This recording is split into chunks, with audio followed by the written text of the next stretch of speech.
వీళ్ళకి స్వచ్ఛందంగా ధైర్యంగా సర్టిఫికెట్లో క్రైస్తవుడు కావడానికి స్వచ్ఛందంగా బైబిల్లో ఉన్న పేరు పెట్టుకోవడానికి ధైర్యాన్ని స్థైర్యాన్ని ఇవ్వలేని గాడ్ పరలోకాలు ఎత్తాడు. ఇంకా పార్ట్ 2 ఇంకా అవ్వలేదమ్మా. అతను నన్ను ఒరే అన్నా కూడా నమస్తే సార్ పెట్టాను. మళ్ళీ నమస్తే సార్ అని రిప్లై ఇచ్చాను 2 సార్లు. నమస్కారం అండి. మళ్ళీ ఇంకోటి మేము భోజనం చేస్తున్నాం, అందువల్ల మీ ఫోన్కి రిప్లై ఇలా ఇస్తున్నాము.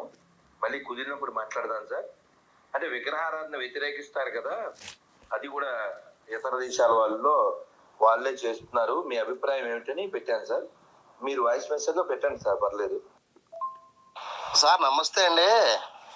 ఎవడో ఏదో పీతున్నాడని చెప్పి మనం పీచలే, ఎవడో మనం వెళ్ళాం ఇంకా భాష మనం వెళ్ళాము. తర్వాత నేను మళ్ళీ రిప్లై ఇచ్చాను. బైబిల్ మనకు అక్కర్లే, భలే చెప్పారు సార్. బైబిల్ పనికిమాలింది, మనకు అక్కర్లేదు, బాగా చెప్పారు అని పెట్టాను. ఇప్పుడు చూడండి, అతనిలోంచి యెహోవా బయటకు వచ్చేస్తాడు. బైబిల్ పనికిమాలిది కాదు, నువ్వు పనికిమాలి ఎదవే. బైబిల్ పనికిమాలి ఎదవ అవుతుంది, పనికిమాలి ఎదవ కానా? కాదండి, ఇప్పుడు అతన్ని నేను గౌరవిస్తున్నా. వాళ్ళది ఏ మతం? ప్రేమ మతం. నిన్ను వల్లే నీ పురుగుని ప్రేమించు, నీ శత్రువు కొరకై నువ్వు ప్రార్థన చేయము. నీ శత్రువుని ఎక్కడ నేను ఎవరికి శత్రువుని అవుతాను? ఎలా శత్రువుని అవుతాను చెప్పండి? నేను వాళ్ళకి ఏమైనా డబ్బులు ఎగ్గొట్టానా? వాళ్ళ దగ్గర ఏమన్నా దశంభాగాలు తీసుకున్నానా? పాస్టర్లు వాళ్ళకి శత్రువులు అవ్వాలి, కానీ నేను ఎలా అవుతానమ్మా?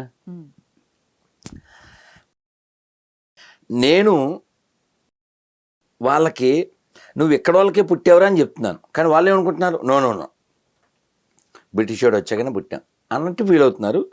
ఇంక తిట్టాడు కదా, రిప్లై ఇచ్చా. సార్ చూసారా, మీరు నేను అన్నమాట నిజం చేశారు. బైబిల్ పనికిమాలిందని నిరూపించింది మీరే సార్, నేను కాదు. నేను మిమ్మల్ని సార్ అంటున్నాను, మీరేమో ఒరే అరే అంటున్నారు. అందుకే పనికిమాలిన బైబిల్ మనకెందుకు, దాని గొడవ మనకని. మీ పేరు ఏంటి సార్?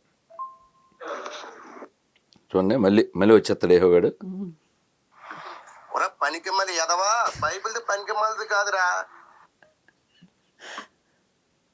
ఇప్పుడు అతను అన్నా కూడా నేను సార్ అనగలిగాను. ఎందువలన? అతను మనవాడే, నేను ఫీల్ అవ్వగలుగుతున్నా. అతను ఫీల్ అవ్వలేడు. ఎందుకని? వాళ్ళని గొర్రెలు మాత్రమే మనుషులు. వాళ్ళకి గొర్రెలు వాళ్ళ మతంలో ఉంటేనే వాడు కన్సిడర్, లేకపోతే కన్సిడర్ కాదు. నేనేమంటా అంటే, ఈ గొర్రెలుగా ఏదో క్రైస్తవులుగా ఫీల్ అయ్యే వాళ్ళు ఎవరికైనా నన్ను ప్రేమించడానికి 3 రీజన్స్ చెప్తాను.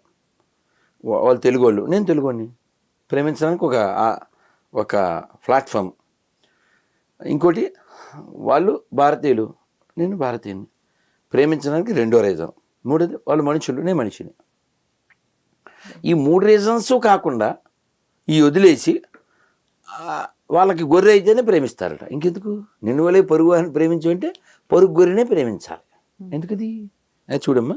సరే, ఇంకా అలా వాయిశారు కదా, ఇంకా నేనేం చేస్తాను, కొంచెం కటుగా. మీరు ఎప్పటికీ సర్టిఫికేట్లో హిందువులే, ఎందుకంటే మాకే పుట్టారు కాబట్టి. సార్ మీరు గమనించారా, మీరు ఇన్నిసార్లు తిట్టారు, నేనేమో మిమ్మల్ని సార్ అంటున్నాను. బైబిల్ పనికి మాలింది అంటారు, రుజువేంటి? మీ భాషే కదా సార్, మీరెవరో నాకు పరిచయం లేదు, అయినా మీరు ఇన్ని తిట్లు తిట్టగలిగారు. ఏదో ముడ్డి దుడుచుకునే పుస్తకం కోసం. ఏమన్నాను? ముడ్డి దుడుచుకునే పుస్తకం సార్ బైబిల్. మీరు చెప్పిన పి అందులోనే ఉంది సార్. మనకెందుకు భాష, మనకెందుకు సార్? మీ పేరు చెప్పలేకపోయారు సార్, మీ పేరు చెప్పలేదు. ఫోన్లేండి, ముడి దుడుచుకునే బైబిల్ గురించి మనకి ఎందుకు. కానీ మీకు ఎప్పుడు గుర్తొస్తే అప్పుడు మీ అమ్మ పేరు, మీ నాన్నగారి పేరు, మీ పేరు బొకడా బైబిల్ ఉంటే ఫోన్ చేయండి సార్. ఏమన్నాను సార్? బొకడా బైబిల్ అని మీరే నిరూపించారు సార్. బొకడా Bible, bye bye. నేనేమంటా అంటే అమ్మా, భగవద్గీత, బైబిల్, ఖురాన్ ఇక్కడ పెట్టండి. ఈ 3 పుస్తకాల కంటే 700 కోట్ల మంది మనుషులే ముఖ్యం. రాధ మనోహర్ దాస్ సంతకం పెడతాడు. ముస్లింలు, క్రైస్తవులు కూడా పెట్టాలి. అవుతా?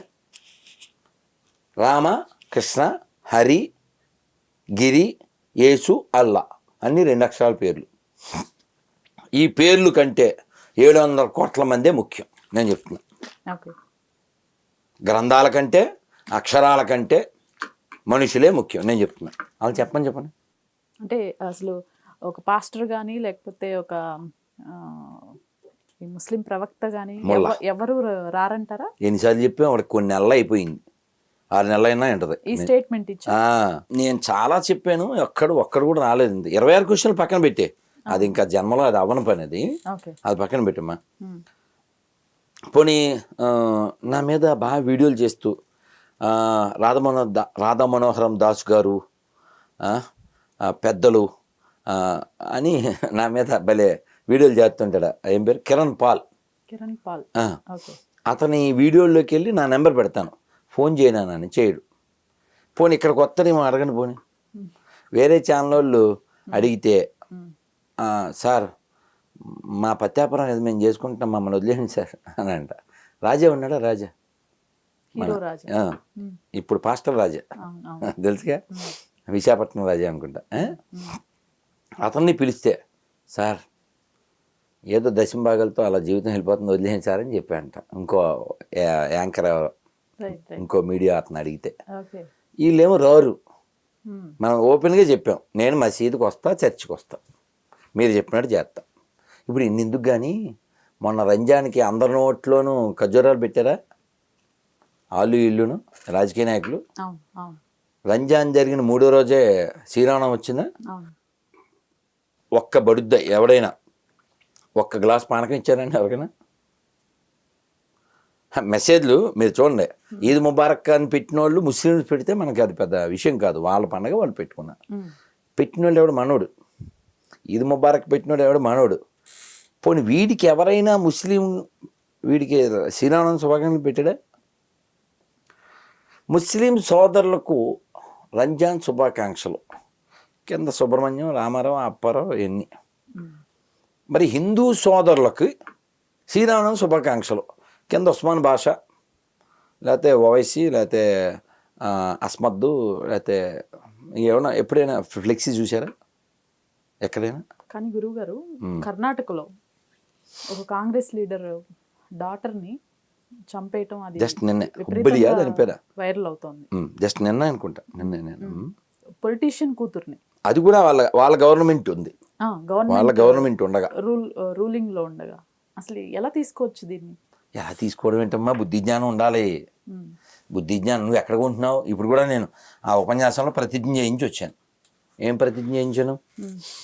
హిందూగా పుట్టిన నేను, హిందూగా జీవిస్తున్న నేను, హిందువుల దగ్గరే కొంటాను, హిందువుల దగ్గరే తింటాను, హిందువులనే కంటాను, హిందువులాగే ఉంటాను. నువ్వు ఆ పని చేయాలి. మీకు విషయం చెప్తే బాగా పట్టుకుంటారు. ముస్లిం కుర్రోళ్ళందరూ జిమ్ముల్లో ఉన్నారు, హిందువుల కుర్రోళ్ళంతా పబ్బుల్లో ఉన్నారు. ఓకే, ఇది ఒక బలహీనత కదా. ఎన్ని సూట్ కేసుల్లో తలకాయ లేకుండా బాడీలు వచ్చినా, ఎన్ని ఫ్రిడ్జుల్లో మొక్కలైపోయినా, శ్రద్ధ లాంటి వాళ్ళకి శ్రాద్ధం పెట్టినా, కన్నయ్యలాల్ లాంటి వాళ్ళు హత్యగాంపబడినా, నాగరాజు లాంటి వాళ్ళు నడి రోడ్డు మీద అయిపోయినా, నువ్వు ఇంకా బయ్యా అంటున్నావు అంటే నువ్వు తినేది ఇంకా ఏం చెప్పాలి? కాబట్టి మారవలసింది వాళ్ళు అని కోరుకోవద్దండి ప్లీజ్. మీరు 1000 ఏళ్ళు వెనక్కి వెళ్ళండి, ఎంత వెనక్కి వెళ్ళినా అదే చరిత్ర ఉంటుంది, అదే బిహేవియర్ ఉంటుంది. మారవలసింది కేవలం భూమి మీద హిందువులు ఒక్కలేనమ్మా. అసలు I don't want to blame Muslims or Christians, ఎందుకంటే వాళ్ళు ఎలా ఉండాలో అలా ఉన్నారు. మీరు చూడండి, అసలు మేము ఇందాక ఎక్కడ ట్రాఫిక్ జామ్లో ఉన్నాం, పంజాగుట్లో ఎక్కడ ఎవరో ఉన్న 3-4 ముస్లిమ్స్ బల్ల మీద క్యాప్స్తో ఉన్నారు, స్కల్ క్యాప్, వాళ్ళ టోపీ ఉంది. సో వాళ్ళు ముస్లిమ్స్ తెలుస్తుంది. ఇప్పుడు మన ఆడపిల్ల మన పిల్లో తెలదు, బయట వాళ్ళ పిల్ల ఎవరి పిల్లో తెలదు, మగ పిల్లోడు ఎవరి పిల్లోడు ఎలా తెలుస్తాడు? A Muslim remain Muslim, a Christian remain Christian, Hindus become seculars. Seculars means nothing but నపుంసకాస్, అంతే. ఈ స్టేట్మెంట్ వెనక్కి తీసుకోండి. ఎవడైనా సెక్యులరిజం ఉంది అని నిరూపించదలిస్తే మసీద్కి, చర్చికి నేను వచ్చి వాళ్ళు చెప్పినట్టు చేస్తా, అయిపోయాక వాళ్ళు వచ్చి బంద్ చేయాలి, అప్పుడు సెక్యులరిజం ఉంది. ఇది ఈ స్టేట్మెంట్ చెప్పి మనం సంవత్సరం అయింది, సంవత్సరం పైన ఏం జరగలే. అలాగే పుస్తకాల్లో మానవత్వం టాపిక్, అక్షరాలు ముఖ్యం కాదు మనుషులే ముఖ్యం, గ్రంథాలు ముఖ్యం కాదు మనుషులే ముఖ్యం. దేనికి ఎవడో చెప్పట్లేదండి, ఎవడు రావట్లేదు. అంటే వాళ్ళకి లక్ష్యం ఉంది. ఏం లక్ష్యం ఉంది? ప్రపంచం అంతా ముస్లిమ్సే ఉండాలి అనే లక్ష్యం ముస్లిమ్స్కి ఉంది. ప్రపంచం అంతా క్రైస్తవులే ఉండాలనే లక్ష్యం క్రైస్తవులకు ఉంది. ప్రపంచం అంతా బాగుండాలి మన ఒక్కళ్ళకు ఉంది. సర్వే జన సుఖినో భవంతు మన ఒక్కళ్ళమే చెప్తున్నాం.